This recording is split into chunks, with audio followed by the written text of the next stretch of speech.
Hello, everyone. My name is Lucian. Most of you know me for Twitter as Triangle Investor. In today's edition, I have a guest from artificial intelligence world, specifically Genesis AI Corporation. And I would like to welcome their project director, Mr. Brent Tolmie. Brent, welcome to my show. Great to have you here. Thanks, Lucian. It's great to be here. Thanks. AI is a field that I'm very interested in and want to learn more, as we will have it more and more in the future in our lives. That said, why don't we start with the question, how did you end up in that industry? And tell us more about yourself, your background, your origin story, please. Yeah, it's great. Thank you. AI is very interesting, and I think it's this concept of aggregating lots of data so that we can actually use tools to sift through different things that we're looking for, perhaps we didn't find.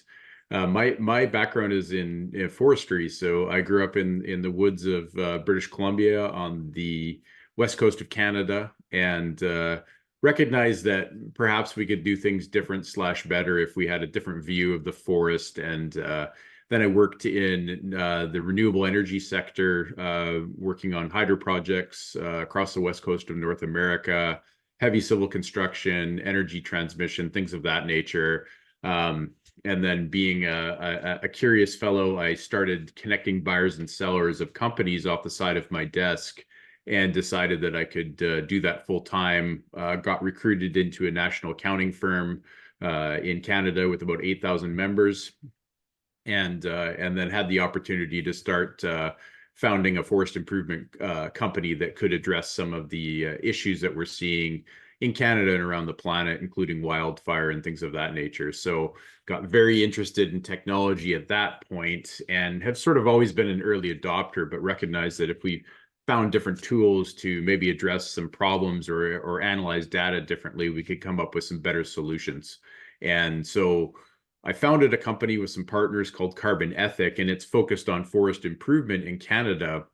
We started developing this technology, and then we realized that perhaps this technology was bigger than just the carbon and forestry market, and that we could start applying it to different things. And that's when I started to talk to other people on the outside about this technology that we had, and could it stand on its own and actually bring solutions to different industries. That is a company that we know today, or you found it later? Your company, your current company.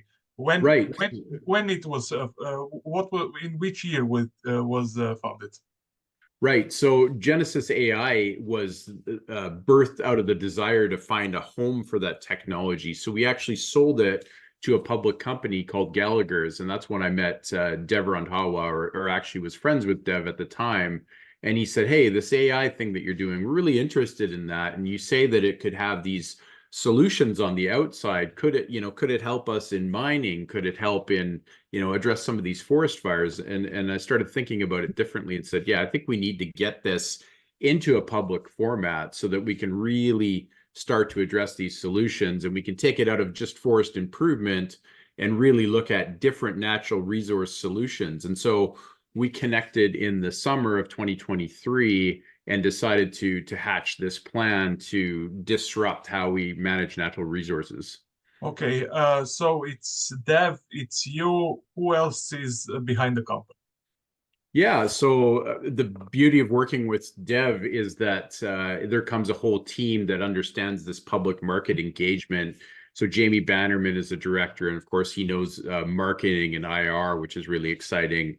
Yeah. And then of course the controllers and the folks that work in the background on the financial side of things, that capital market expertise, so that there's people guiding that side of it, which I think is really helpful for founders like me. On the technological development side of it, I brought in my former CTO from the other company. And so I said, hey, Jeff, we're going to sell this into Genesis so we can go build this thing properly. Would you come over? And Jeff Fox is a technology executive. He's been involved with many, many technology startups and very successful projects across North America. He's worked in banking, sold a product to HSBC, for instance, worked with accounting firms. build direct, as well as in the transportation and technology sector. So Jeff is our guy in the background who really organizes the development operations, and I sit on top with him and really liaise between the public market and then getting this thing into the market. Because we decided we had a fit for mining, I went and recruited a fellow that I'd met who was working on AI mining tools, and the company he was with decided to shift directions. So we picked up Jake McGregor, and Jake was one of the successful developers of a tool that was sold into one of our competitors. So we were happy to grab him so that we could have somebody to lead that mining side of things. And then we've just been growing the team from there, including developer talent from international markets as well as right in Canada. Okay. Brent, tell me more about your product, about the software that company is working on. What is it all about? Yeah, it's super exciting. There's 5 different modules that we've thought about that we could apply this technology to. And of course, one of the first things that you have to solve when you're trying to address different problems is, how will I gather information? And then how can I build tools to sift through that information? And that's the exciting thing about AI, is that we're building automated tools now. So if we aggregated, for instance, all of the known information around a certain uranium producing area. So let's take the Athabasca play that you're very familiar with. Obviously, it's 100,000 square kilometers. Could you take all of that data and synthesize it into a database, and then perhaps use that to influence where people should be looking, specifically based on known factors, based on what the Saskatchewan Government Mining Database has to say about it? And then could we take a company, a uranium exploration company who has all this information, and could we take their expertise and layer that on top as a training model to see if they've missed anything, perhaps someone else missed something at a different property, and could that help move the needle in terms of the amount of money they have to spend to look underground? So I think that's really exciting, and it's a compelling argument, because we need energy transition, we need critical minerals, but there's only so much capital you can put into drilling, for instance, and that can be really problematic when you don't find anything. So if we can even move the needle a few % on the efficiency of that capital, then that would be very exciting. So that's a very mining focused example. Of course, my background and my first love is trees. One of the big issues we've had, obviously, in Canada, around the globe, in Spain, in France, Australia, New Zealand, places like that, is wildfires. And near and dear to my heart, the massive amount of evacuations, the smoke inhalation in New York. And so just the ability to disrupt how intensely we experience fires, and perhaps if we can do the upfront work to limit fires, then that would be revolutionary. So again, we're bucketing what is a generic solution into about 5 specific go-to-market strategies. Another one is carbon. So can we help speed up and hopefully build trust and transparency in the carbon market, where nature-based solutions, the protection and the proliferation of forests, can we help move the needle? Again, just the efficiency of the capital that's allocated, can we move the needle? And of course, with all that money being spent around the planet, we don't have to move the needle very far, which represents a far and away a large return for not only the planet, but also investors. You covered the usage of the product. I get it. What about targeted users? Which users are you targeting? Sure. So obviously natural resources on the mining side of things. That's a product we're calling GeoHarmony, and really it's about the synthesization or the harmonization rather of geological, geodetic, geochem, geophysics, all that data. So we're proud to call that GeoHarmony. We think it's a great name, and the target is exploration companies. We've started in uranium, but we have our eyes on lithium, copper, and gold in the future, moving into different jurisdictions. So it would be companies like an F3 or a NextGen, perhaps Cameco looking at their data in Canada, and then moving into the URs, and then perhaps some of the other lithium players in Quebec, and really starting in Canada first. But we're also having conversations with smart people in Australia. On the forestry side of things, it's about coming up with a true inventory of the forest so it can be valued, and then forestry companies can make decisions. So our targets are the big integrated forest products companies like a Canfor Corporation, like a Mercer, like a West Fraser or Kruger, Stimson in the United States, folks like that that need better technology to understand what they actually have and then to make better decisions around that. On the wildfire side of things, we want to work with communities. And the issue really in wildfire isn't so much that, we're not bold enough to think that we can prevent all forest fires, but what we understand is there's a certain amount of money that you can spend that will enhance the protection of your community and perhaps prevent having to evacuate the whole entire city of Yellowknife, for instance, which happened last year, or West Kelowna. So 20, 30,000 people being asked to leave, and 200,000 evacuees here and 10,000 there, right across the planet. When you have a budget to perhaps enhance your fire protection, where do you allocate that capital so it has the best bang for its buck? And that's something that we're passionate about developing. Yeah, got it. But Brent, is your focus more on the mining or forestry? I mean, in the terms of future revenues, do you project to have more revenues from mining or forestry? Similar revenues. In similar So range. our goal, Lucien, really has been to ensure the success of the product. We're developing in multiple streams. We're actually developing another module that's for cities to map their biological assets and actually heat map. We understand that startups oftentimes have big aspirations. The depth and experience of our team teaches us that we need to focus on 2 or 3 go-to-market strategies so that at least one will be successful, if not all of them. And that's a way that we can de-risk the platform for investors. Okay, tell me more, please, about the phase of development. In which phases are those software at the moment, and some timelines of achievements throughout the year? Absolutely. So furthest along on the forestry side of things and the mining side of things. So we've stratified an entire database. So petabytes of data we've pulled in. We've synthesized that all. And then we've built tools so that geologists and mining companies can actually use that data in a way that doesn't require their own data scientist. And so we expect that our beta version of that product will be up and running by the end of February. So that's very exciting, and we're already talking to clients. We already have a client under contract, Excellent. and we're working on commercial terms for a proposed 2 other clients. So that's really, really exciting. Of course, in software as a service, you're always developing, you're always iterating.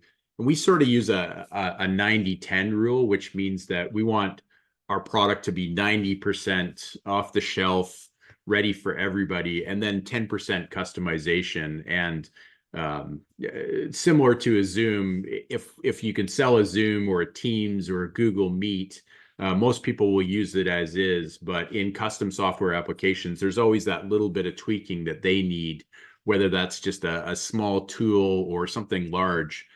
So we want to be open to that, but really concentrate on rinse and repeatability, sell this as a version to many, many different customers.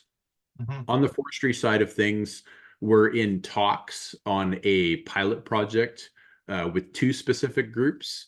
The challenge right now is actually weather. So when you build a digital twin of a forest, of course, we've remote sense. So you'll see, if you go to our Twitter feed or X feed, you'll see beautiful imagery of all this data that we've acquired by drones. Yeah, so We need to collate that information by taking that same information and measuring all those trees on the ground so that we can rebuild those trees digitally, and that will help to influence our model. So we're working with a couple of companies who are very interested in how we work together to get that underway. So we expect certainly by probably by the end of May, and there's obviously no guarantees in software because you do hit problems that you need to of solve, course. that we'll have a really refined working process that we'll be able to take to market. Okay. Can you tell me more about projected cost of development and, of course, projected cost of final product when it goes to your customers? Can you tell me more Yeah, about the costs? absolutely. Our run rate's fairly low. We're pretty conservative. So we have the ability to develop great tools. We use a full stack developer team supported in India. And the beauty of that, Lucian, is that we get to wake up to finished work in the morning, and then conversely, that team wakes up to finished work at night. And there's a bit of a Yeah. crossover where we meet and talk about tools and problems and set out the workflow. But the developing goes really, really quickly. We've been full strength since about the middle of November, so really only 2 months plus the Christmas break. Yet we've managed to churn out a lot of product. In general, the generic answer to develop any software as a service product is about 1.5 million Canadian dollars and 18 months.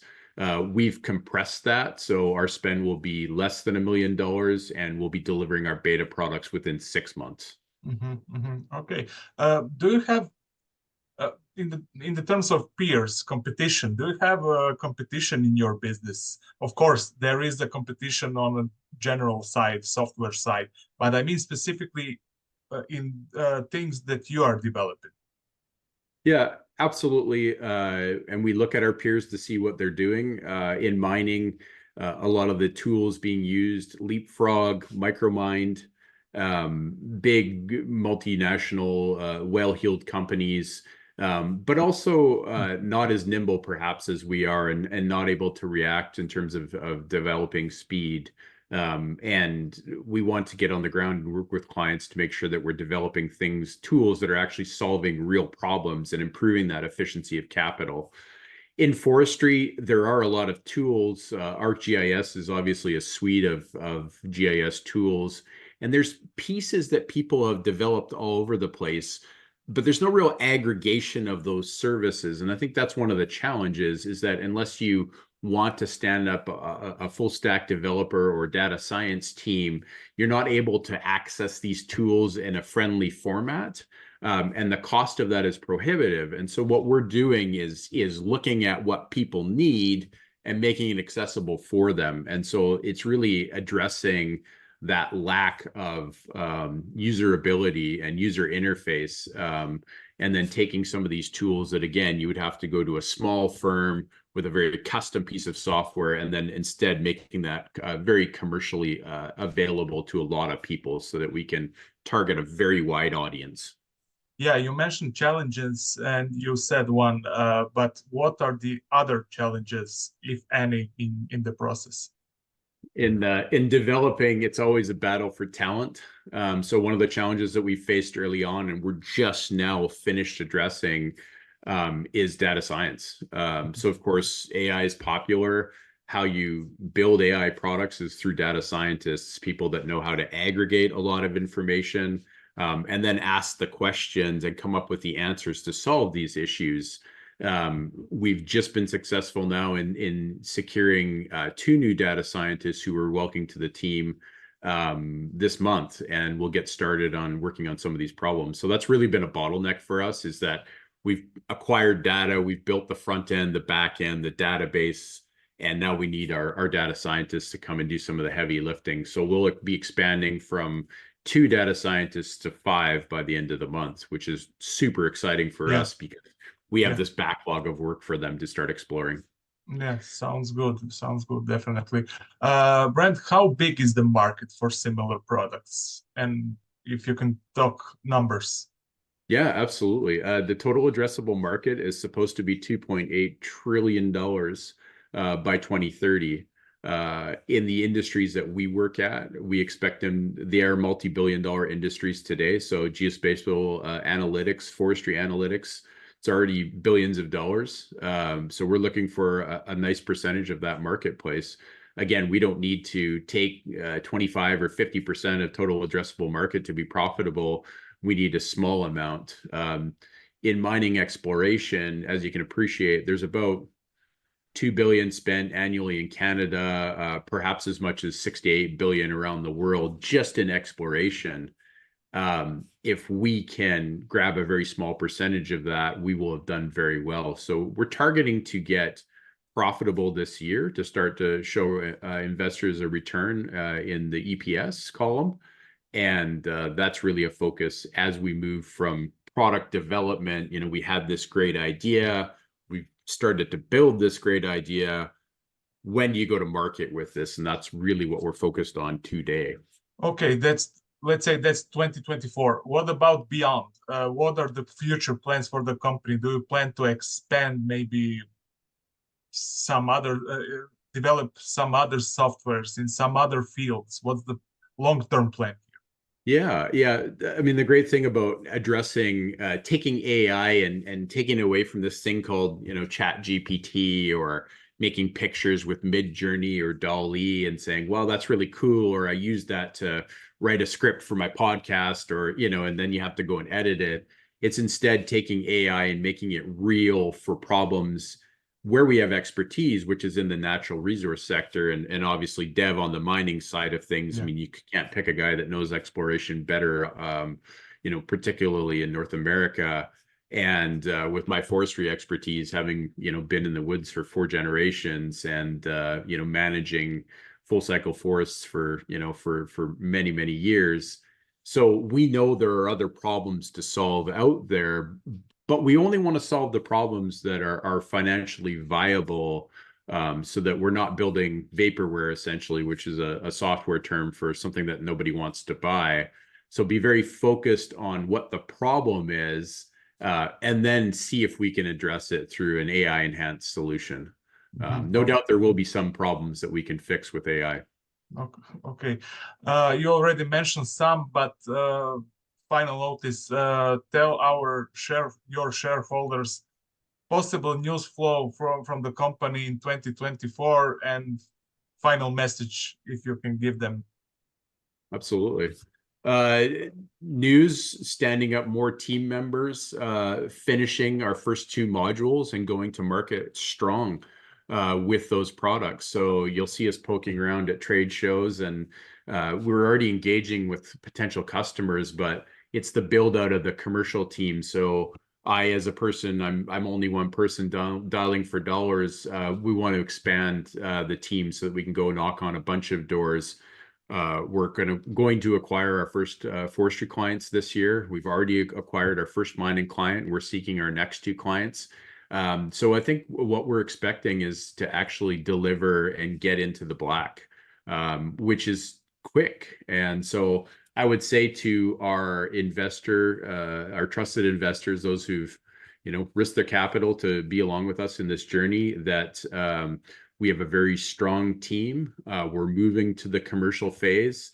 And think of software as a service, natural resource AI software as an iceberg, where right now people only see this small tip of good news, and they're thinking, well, how come there's not more contracts, or how come there's not more news releases? Just appreciate that under that tip, there is a massive iceberg and this big block of ice that's moving through the ocean at speed, and we're starting to pick up speed. And more and more, you'll start to see all of the pieces that have gone into forming what people see, which is the very small piece of ice protruding from the sea. There's a lot of activity underneath, kind of like a duck. Those legs are spinning as fast as possible to create that forward momentum. Yeah. And that's our goal, is to demonstrate that. That's I will ask you another one. Sorry, that is the final one. You mentioned the commercial phase. What are the next steps in to commercialize the project? What is the, let's say, a plan for 2024? Yeah, the plan, absolutely. We're developing that right now, is a marketing strategy for the 2 most forward facing products. So on the mining side of things, as well as the commercial forestry side of things. So it comes down to being able to direct customers to a portal. So you'll see some updates on our website, and working on decks. So the collateral that obviously we pitch to people when we're in marketing, we'll be looking to add a director of sales, because software is so focused on getting in front of customers, and demonstration modules. And we're also looking for better and different ways to engage with our investor community too, to show them that there is this block of ice under the water that they don't see, because we're sensitive to the discussion boards, and we want to be in tune with our investors to build that trust and let them know that they should be along for the ride in the long haul, that we are focused on delivering something that actually is a commercially saleable product. And so that's a bit of our plan, growing the team, adding expertise on the SaaS sales side of things, as well as developing go-to-market tools such as pitch decks and teasers to get in front of our audience. And we're starting to attend trade shows too, which is a lot of fun because we can interact with so many different clients and said, hey, you know, where is your pain and how can we address that with our product? Yeah, definitely. Brent, I wish you luck with the business. Thank you very much for coming to my show. That was Brent Tolmie. Once again, thank you very much, and I wish you luck. Thank you so much. It's good to be here.